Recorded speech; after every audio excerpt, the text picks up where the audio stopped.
So I think audiences, whether it is parents or children, are always hungry for great stories. Right. And I think, at least from a very personal point of view, I think the greatest stories ever written are either in our history or in our mythology. It is just that for many reasons, these spaces have not been really explored so far in detail by animators, by big production houses, or maybe the mainstream media as well in that sense. And even if they have been explored, it has been very restricted to Ramayana or Mahabharata, the two main epics. So a lot of things change in the recent times. I was just talking to the team earlier as well. In the recent times, there has been a cultural shift. First of all, in terms of the quality of the storytelling that is coming from the Indian powerhouses, in terms of the animation, in terms of the bets that we are taking, in the mythological genre, whether it is Bahubali, whether it is a historical movie like RRR, whether it is Ramayana, whether it is Mahavatar Narsimha. So even the mainstream media, mainstream Bollywood, mainstream industry, not just Bollywood, Telugu industry or Kannada industry, they've started picking up a lot of these topics from folklore tales. So there's a lot of conversation going around these topics. So that's one. So it's not. I genuinely believe it's not an audience problem. That audience has now become savvy somehow, and they were not there earlier. It was that there were different stories that were being told to the audiences in the past. So that's my take on it. And I still think that we are still just scratching the surface. There's a lot to do, a lot more to explore, and a lot more to make when it comes to mythofiction as a genre or Indian folklore as a genre.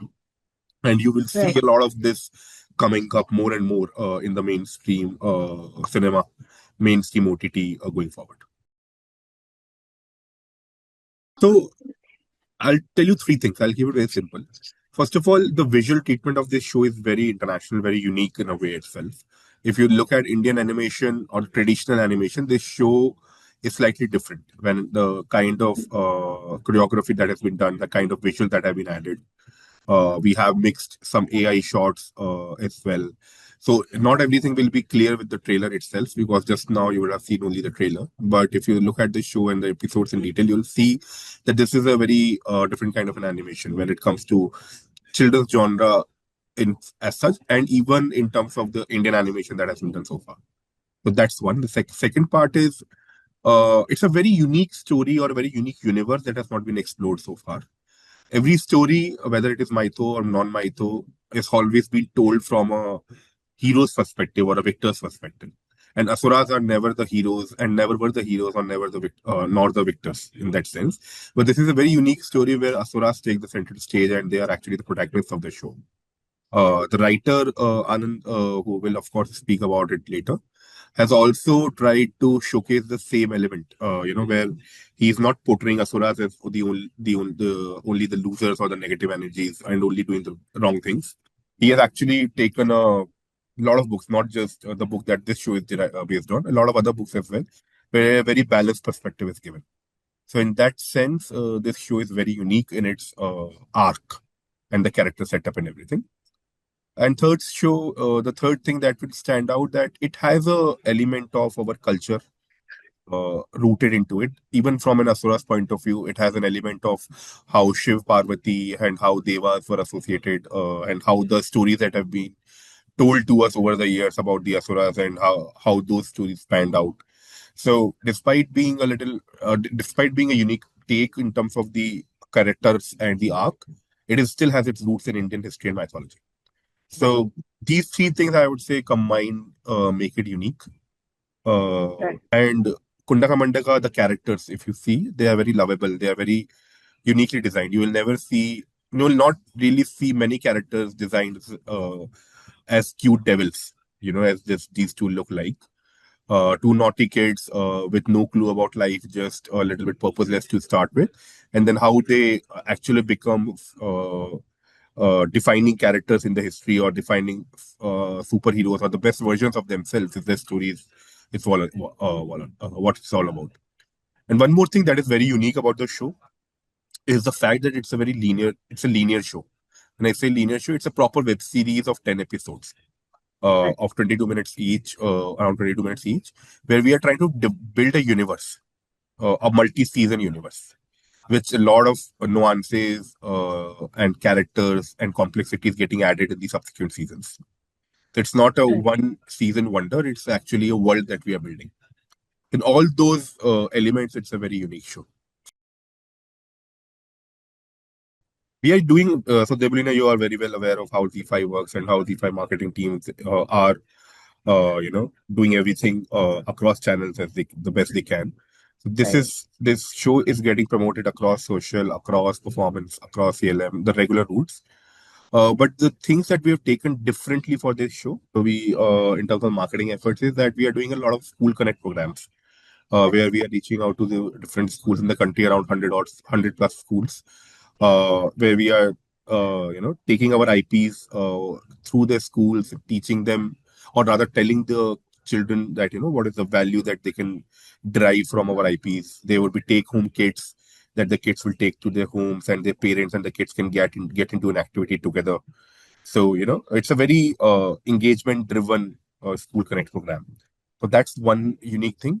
In terms of on ground activations, this is the first time in the history of Z5 where we have created a mascot for anything in terms of marketing. So we have cute little mascots for Kundakka Mandakka, Fab 5, Chote Tara Ka Bada Gadar, some of the characters of Fab 5, and even Bandhut Budbak that is also going to come up in the next month. So there's a whole team of mascots, that captures a lot of attention during all our on-ground events. In fact, we are doing an event in this month in KidZania, which is a very famous kids entertainment zone or theme zone. So we are doing a live event over there as well, where media will also be invited, and we'll do live interactions and everything. Apart from that, what I could say is that we are tying up with different kind of influencers, social influencers as well. People who have actually did a lot of research on Asuras. We are tying up with some mythological creators, content creators, who have an authentic voice when it comes to this genre. So these are the kind of things that we are doing differently for this show. One metric is definitely consistent watch time that is coming on the catalog. Second, since KidZ is a paid platform, the second metric would be growth in subscribers, the subscription base or the active base. And at an asset level, it would also be metrics like subscribe and watch first, and metrics like how many VVs that particular content got, how much social media engagement that content got. In terms of marketing, we will also see how much optimized that metric was, that content was when it came to performance marketing in terms of its CAC, CPS, and all those metrics. So the regular matrix, whatever applies to content, applies there as well. I cannot give exact numbers, but I can tell you in terms of percentages, we are at a certain percentage of Z5 now. We right, started as a percent of Z5. Now we are in single digits in terms of right, the overall revenue share of Z5 for KidZ. So that's one way of looking at it. Our subscriber base or our active base is also in five digits plus in terms of the active base. So that's also a encouraging number. Advertising is evolving very fast. Like it's a right, very evolving vertical. And what happens is that with kids, it becomes even a more challenging, or I would say, or rather, very, very sensitized vertical as well, because you cannot advertise each and everything for kids. As simple as that. There are a lot of regulations, a lot of governing laws around it. So, in terms of the categories in advertising, FMCG is definitely picking up. FMCG is definitely picking up. Secondly, there are certain niche brands which are very kids specific. Maybe a stationery brand, maybe a apparel brand, a toy brand, hygiene, self care. These kind of brands, which are also picking up. I mean, showing interest in the brand. The best way to wish it best of luck is to watch it and spread the love. And I'm sure you will enjoy it because it's a show that is made for all kind of audiences. People who have a interest in animation, interest in history, interest in mythology, and interest in just good, how heartwarming content right, that makes you feel good. That kind of content it is. Good and evil and all are all constructs based on the actions of a person. These are what I want to say is that a person's birth or person's identity at birth doesn't define him as good or evil or his final destiny. And that's what our Asura kids showcase in this show. They are born as Asuras, which are, as you said, considered to be evil in general. Although Anand sir will definitely have an opinion about it, and I too agree that it is not always like that. There have been examples of Asuras which are very positive and have done great things in our history as well. But keeping that aside, the show's only mission, or rather, the messaging is that that your birth and your lineage doesn't decide your destiny. You always have a choice. Actually, this idea of Asuras being evil is a last 100 years construct, mainly influenced by the Western storytelling, which is again, which has roots on what you call the Abrahamic philosophy, where it is always a duality, good versus evil, sin versus virtue. Whereas in India, it's only the karma which defines good or bad. So there are no, particularly, there is nothing in Puranas. If you see, Asuras are not considered as evil, they are considered as powerful. Asura just means powerful. Asuras are powerful, they are materialistic, but they are never evil. So, depending on their karma, sometimes they do evil karma, sometimes they do good karmas, good deeds also. Same with the devas. So sometimes Indra comes as villain in many king of devas comes as a villain or a typical antagonist kind of thing and gets punished for that in many stories also. Whereas there are asuras like Mahabali, there are asuras like Prahlada. Even lineage-wise, Lord Krishna is a half Asura. He is called Asura in Veda, many of the Vedas, Krishna, Varuna and all. So Asura per se is not Rakshas. Rakshas is different and Asura is different. People tend to confuse these two. Asura just means a powerful person. It's a powerful plan who are materialistic. So when I choose Asura kids, there are two things. One is for making when I wrote the book, I wanted it to be a very fun book. I don't wanted it, I didn't want it to be the typical moralizing, pontificating book. Do this, do that. One moral lesson after that. As a kid, I never liked to read such books. So when I wrote the books, I wanted these two naughty kids because it is addressed for those audience. Through their naughtiness, they get into trouble, but because of their cleverness, they get out of the trouble. But ultimately, they are good souls. So they become like a witness in various Puranic episodes, say Samudramantan, or they go to some other fantasy place. I could take them anywhere.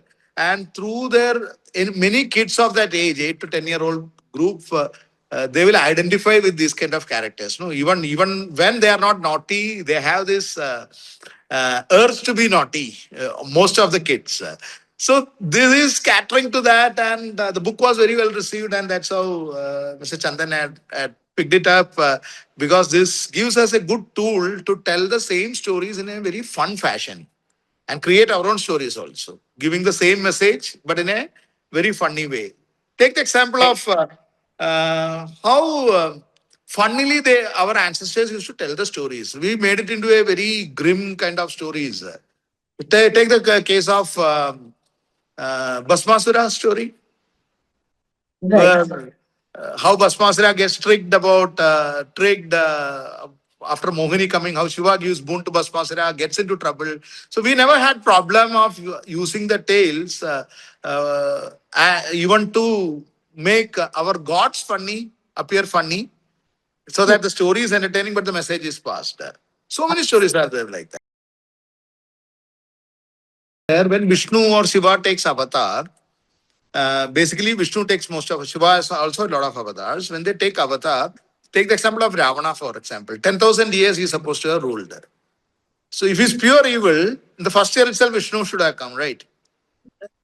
So while Vishnu comes, many people miss this point. It is not for vanquishing the evil the avatar comes. Vishnu's job is not to vanquish evil. Vishnu's job is to create balance or sthiti. So Srishti, Sthiti, Samhara. Sthiti is the time when Samhara happens, good, evil, everything gets a reset. When Shiva does it. When Vishnu does it, it's a balancing act. So every Asura rules for many millions of years, achieve all success, but when they tip over, Then Vishnu comes and keeps the balance. That is how the Right. stories are told. It's never like good versus evil and good wins over evil, and then how the evil rises again. So it's also always about the balance. The Purana stories are very layered. They are not. They were simplified for many of our comic books. But I didn't learn these stories through comic books. I learned them through the oral storytelling tradition, from the books from my father, and also how it is actually told is having a lot of gray areas, a lot of what do you call, lot of things to. It reflects uh, our day-to-day life of humans, the choices which each character makes. So in Ramayana, you take every character uh, in either side, in Ravan side or in Vanara side or in Ayodhya, every character has layers. Right. It's not that every one is black and one is white. It doesn't happen like that. So when you learn it like that, you can create any story. I have written a lot of modern day stories also for television, for films, for not just mythology alone. I have done historical, like even for Z, I wrote the Taj, the story of That. Taj, where the Mughal Empire, they are neither good nor bad. They are like Right. humans with human aspirations, all the good things and bad things of humans, the ego, what do you call, the insecurities, the bravery, everything comes. It's the same thing even if you write for a contemporary story. My latest book is a science fiction set in 70,000 BC of Mahishasura, which Penguin had published, which is reimagined as a science fiction and Mahishasura as AI. So it's a fantasy world. It's very modern story, but set in 70,000 BC in a Puranic, in the South Indian Puranas, there is a island called Kumari Kandam. So it is believed that that is where Shiva and Parvati ruled before the other Sanskrit Purana starts. So it's like a prequel to the Sanskrit Puranas, the Tamil Puranas. So this tell the story before Malsya Avatar.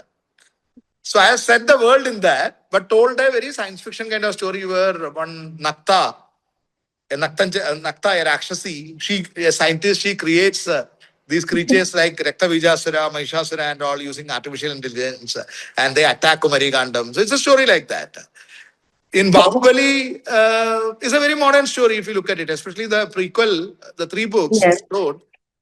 The story is set in Mahishmati, but it tells today's story. People's Understood. ambitions are like today's. They have done a fantastic job. They have done a Yes. fantastic job because whichever kids see, when I write books, my first 34 before I publish it, 30 to 40 kids read the book. I test it on just like a medicine, and I rewrite the portions where they are not laughing. That is tough. Now, most of these kids, I showed this trailer, and all of them are loved this. They have read the books. They have given suggestions. I have acknowledged a lot of kids in my book also who have read the book as a draft. All these kids, I showed the trailer, and all of them loved it. So that means, like book or beyond the book, because it's more visual. Books, 2 out of 10 kids read the book, but 9 Right. out of 10 kids will see this Yes. when it is coming visually. So it is. The team has done a fantastic job, is what I believe. It is a core of Indian philosophy. Life is ananda. Life is fun. Take life lightly. Take life it as fun, and go with the flow. That's what the entire philosophy of Asura Kids is. They do all kind of nonsense, but they go with the flow. So life, the world, Jagadanand, no, the world is full of joy. Yes. Of Even course. even in your sadness, there is an element of joy in it. That's why Shiva is considered as joy, the Murti of Ananta. Vishnu is considered as a Murti of Ananta. Krishna is considered as a Murti of Ananta. So Ananda. So that is one thing. It has fun, it has entertainment, but it has what you call a soul of life, and that soul is joyfulness, the cheerfulness. That. Yeah, I'm working on some other shows which will be announcing, live action shows, which will be done in South Indian languages, linking modern day with the age old myths. That's also coming soon. But the announcement is for the channel to make.